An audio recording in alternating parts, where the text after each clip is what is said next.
back to Pencils and Stories. My name is Henrike. I make and teach comics, and if you want to make your own comics, then you're in the right place. So thanks so much for tuning in. If you like this type of stuff, then subscribe to this channel for weekly videos. Speaking of weekly videos, I will be doing live streams for the remainder of October and probably right up until November because I need to work on my backlog for videos and I just started a new job, so I need some time. And doing live streams is actually way faster than making a pre-recorded video and stuff. There's more work that goes into that, and there's editing and everything. So that's why I'm going to do live streams. The one drawback I feel is that I cannot add subtitles, not even after the fact, which is really inaccessible and I don't like it. So I apologize for any people who watch my content who are maybe hard of hearing or deaf, and maybe you watch my stuff with subtitles because you're not used to somebody with an accent, or English is not your first language. I like to watch stuff with subtitles as well. So yeah, that's a big drawback.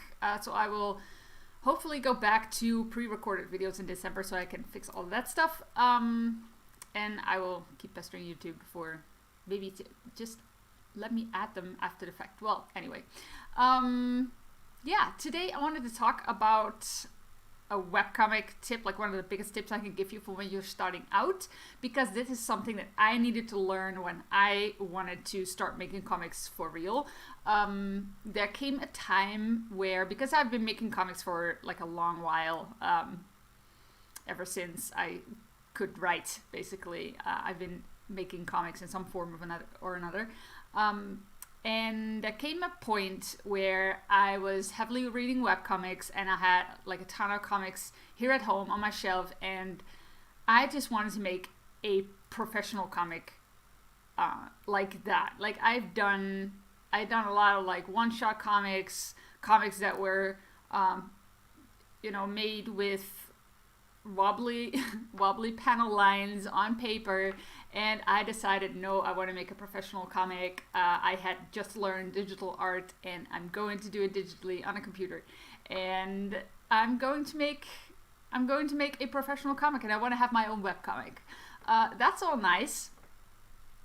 The thing is, and this is a thing with a lot of artists, is that we often grow up hearing about that we're so talented and that we are such an amazing artist, and eventually you start getting a little bit better than everybody else because you like drawing so much, so you do it all the time, and you eventually run into a point, if you want to take art further, where you start realizing that your art is actually pretty mediocre and that you actually need to start improving as an artist. I think this is also a place where a lot of people just stop drawing. And for me, it definitely, like, the whole, I had made comics before. That wasn't really the issue, but for some reason when my brain started going, but it needs to be professional, it needs to be good looking, it needs to be this and this and that. And also the whole, like, how do I make a comic digitally? How do I actually make sure that I have a gutter that's always the same size? And how do I even do this digitally? And then you see all these comics with, like, they have the backgrounds bleeding into, like, their gutters and stuff. You're like, ooh, I can do that too. And then you see other kinds of comics that do this, and then you have to think about word balloons, you have to think about lettering, and oh my goodness, fonts. Where do I get my fonts? And that's when I started on a story. I talked about that in the last live stream.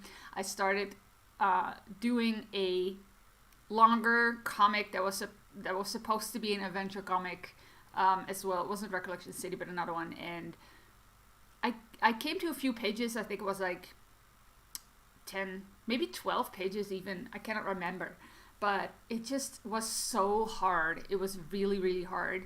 And that is where I think the biggest mistake that I'm going to share with you in this video came into play. Instead of going, oh, here's stuff I don't know, because it was backgrounds, it was how to do the panels like in a better way that I was doing it, improving my inking. Like, inking was tough. I did it on paper with an ink pen, and I just did not really like how it looked.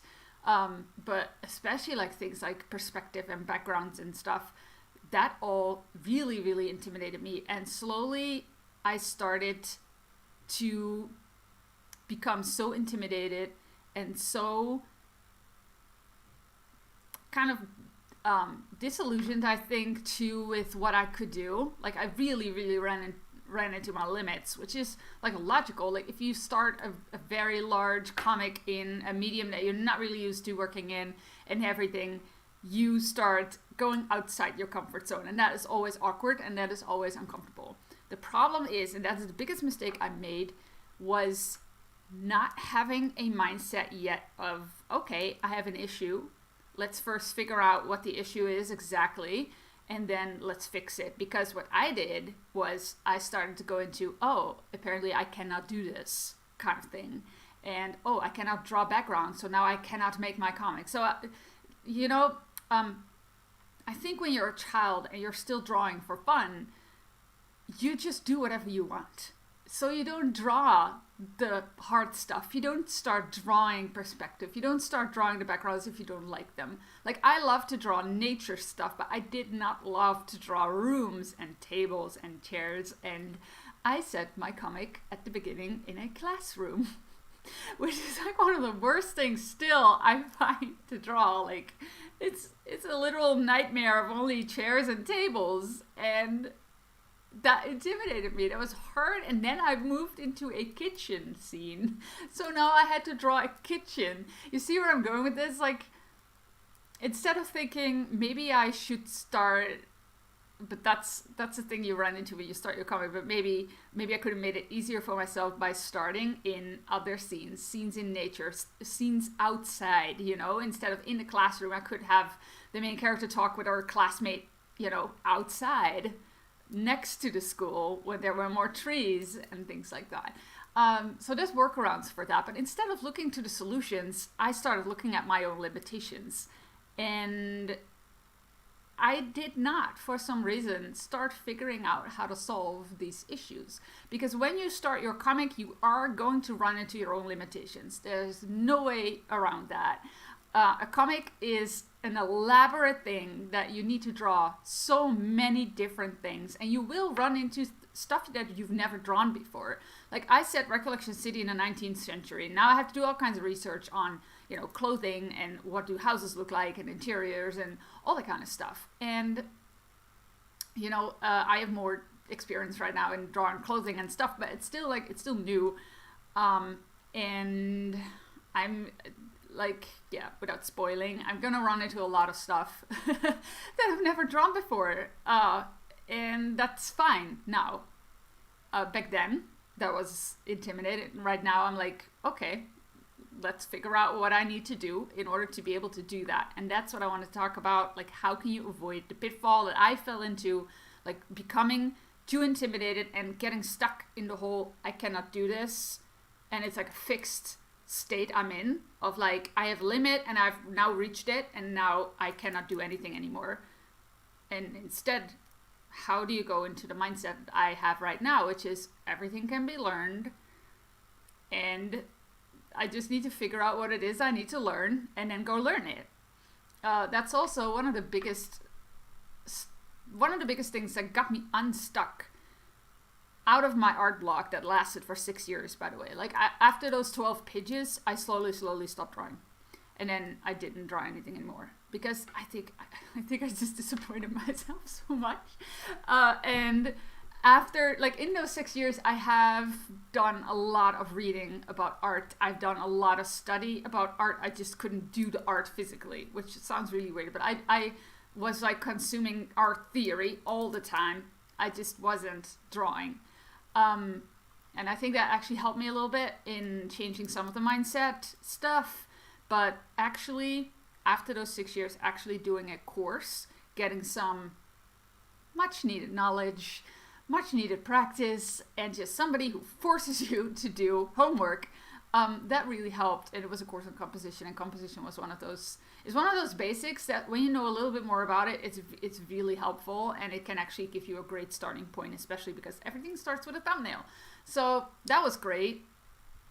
And yeah, that's basically my tip. Like, figure out what it is that you need to learn, break it down, really break it down. Like for me, it was like, well, I don't like my ink lines, and I can't do perspective, and I cannot draw backgrounds. So start looking for solutions, because here is the mindset shift that makes you from a beginner artist into a more professional artist, somebody with a mindset that actually is focused on growing and improving as an artist, instead of, I am an artist, this is my identity, and I can draw well. That's a fixed kind of like thing, because what does it mean when you suddenly cannot draw something well? That's like shocking, you know. Oh my goodness, like I am the person who draws well. And I think that had something to do with it. And then not really having a teacher, not really having, you know, that education that guided me in the right direction. And I think right now with the internet and all of the content that's available, that's easier. It's also more overwhelming because there's like 20 million things you could watch on YouTube. But the whole point is get specific, because you can watch 50 tutorials on Procreate, but if you don't really know what it is in Procreate that you need to improve on, or that you want to know more about, you won't really learn anything. So deliberate learning and deliberately improving means actually defining what it is you want to do, and then maybe give yourself a month to improve. Like if backgrounds are a problem, just commit to doing for 30 days. You know, you have those, it's called Map Crunch, which give you random Google Maps photos. And you can't just start drawing that. You can just start drawing buildings and streets and stuff like that, or, you know, gather all kinds of reference. Or you can do a course on perspective, or you can do a course on environment design, you know, that kind of stuff. And that's more elaborate. I actually have like a wish list of courses that I have my eye on, that I want to do when I find the time again, because I think those things can really improve Recollection City, my comic. So that it's a mindset shift that I think is very essential for an artist to have. Instead of having that identity of like, I'm an artist, I should be able to draw everything like all the time and like perfectly and stuff. That's not a thing. That is a beginner mindset. And eventually you get to a point where you're like, I don't know everything. And that's fine. It's absolutely fine not to know everything, because that gives you an opportunity of like, okay, what is it that I don't know? And then make that list and then start learning. And it can be overwhelming, of course, because there's so much that you can learn, and you can always learn more, and you will never be done learning. But that also makes it fun, I think. And it still gives you room to improve. Like, I really like looking back at my old art and seeing how much I improved. So I think that kind of attitude of like taking a step back a little bit, look at your current skill from a distance, because we can put so much emotion and thought processes onto the whole thing of like, oh no, I'm not a good artist yet, will I ever get there, you know, all that kind of, you know, those thoughts. Everybody has them. Like the whole imposter syndrome thing comes from there as well. It's like everybody has it because no one has stopped learning. So we always see artists that are ahead of us. That never stops. It's just that try and step back, look at your art from a distance, see what is the biggest thing that you want to improve on right now. If you cannot find exactly what it is that you need to improve on, maybe take your artwork to a few people, not just one person, because that one person will just say something that they think. But if you ask a few artists who are maybe just a little bit more ahead of you, like there's groups where you can post your artwork, like Lois Lois von Barle, like Loish, has a group for digital artists, but there's a lot of like comic artists and people in there as well. So you can just post your stuff there and just ask like, what is the biggest thing that you think I need to improve on when you look at, like, post a few like 4 images and then see what the biggest common thing is. And then if there's more things, pick the stuff that you're actually not that intimidated about, something that you feel like is doable to improve on. And then specifically go look at exercises. So for example, with inking, literally type into YouTube inking exercises or buy a book on inking. Same like perspective, like try and find specific kind of tutorials on those subjects. And I think that will really help you and get you out of that mindset of like, oh no, I cannot do it, instead of like, oh, I'm improving on this thing right now and I'm working on my craft, which is a completely different kind of mindset. And in the end, making the comic and struggling through it and being okay with stuff looking ugly at first and looking off, that really helps you too. The beginning of a comic is always awkward, and especially when you're still improving a ton. Like I improved so much at the beginning of Recollection City, but even before that, like in other comics, like it really, really helped me improve. So try and see your comic too as something that helps you improve instead of something that now you have to prove yourself in. You know, the comic is there to make you a better comic artist. And you need to probably go through multiple pages and then start seeing the improvement, and then you'll improve again, and you'll improve again. And it doesn't stop either. You know, if you're making short comics, the first few comics are just not good. And that's fine. Like, it's the same with learning an instrument. Like, at first it sounds horrible. It does. And, you know, you don't have a rhythm yet, and it's like you're constantly stopping because you're making mistakes. Like, it's the same with art. And you need to like art enough, like the act of drawing enough, to be able to go through that whole process. And that is why I didn't stop drawing in the end. I just couldn't do it for a long time. There were other things, like, you know, I had a lot of fatigue. And there was this one year especially where I was so fatigued by everything that I had done in the years before. And that didn't help. But that's all symptoms of problems, and problems can be solved. And instead of going, oh no, I don't have the energy anymore and I cannot do it anymore because I'm a bad artist, that kind of mindset is not helping you. So, biggest mistake I made was kind of surrendering, I guess, to the situation and not looking forward to like, but what can I do about it? And then taking small, tiny actions, because obviously that 2008 year was like, I was super exhausted. So even if I wanted to, I couldn't have done a full-blown course, you know, with a lot of steps and a lot of lessons, but I could have maybe done some small stuff, and especially taking the pressure off. And that's the thing too, like, art does not like pressure. It really doesn't. So if you can, try and find ways to make it easier on yourself. Take a step back, make the comic easier to make the style easier to do, pick a medium that you actually feel comfortable working in, do some more thumbnails, maybe make a sketchy comic at first. It's totally fine. Whatever you need to do in order to continue without feeling this crushing pressure of like having to make something pretty and amazing, I think that will really help you. So start looking at solutions instead of letting the whole situation be like a value judgment on yourself. I think it's important. That's all I had to say. I don't see any chat questions in like the chat box here on my screen. I'm gonna look real fast at my channel, but I think this was it. It is an awkward time, I know, for most of my audience. That's me. There's actually no one in the chat, so that's good. I didn't miss any of your messages, but if you're there and if you're watching later, maybe, thank you so much for watching.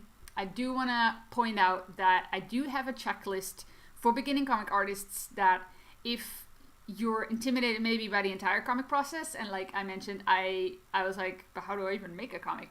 You know, that can be really intimidating and can be a cause of you being held back.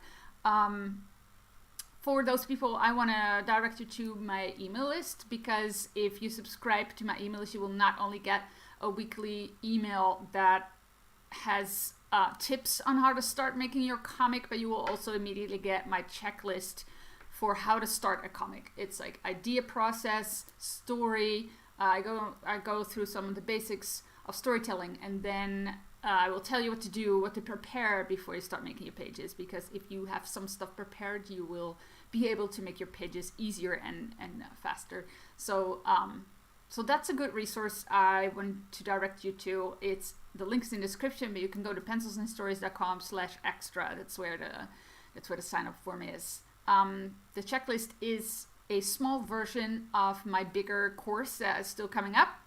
It's called How to Start a Comic, and the checklist is a kind of like the condensed overview version of it, and then the course goes into much more depth on how to do everything. We'll go super deep into story and how to actually come up with a story and make an outline for your comic. We're going to go into character design, world building, organization.